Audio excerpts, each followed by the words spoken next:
ระยังหลักนั่นแหละลืมละ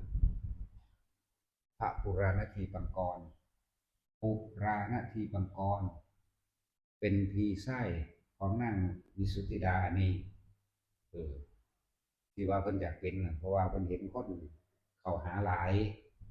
รู้สึกว่าโอ้โหยิ่งใหญ่นี่แหละก็ล่ะ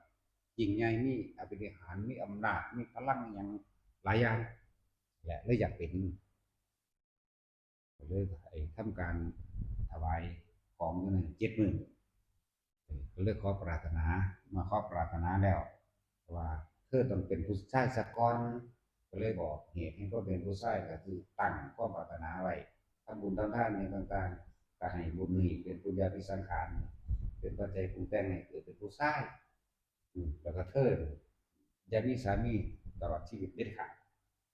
มันก็เห็นไปตามนั้นไปละคือ18ตามนั้นแหละจนเราได้เกิดเป็นผู้ชายหลังจากนั้นก็เกิดมาเรื่อยเริ่มมีความปรารถนาลึกๆในใจว่าถ้าได้ออกปากโอ้20สงไข่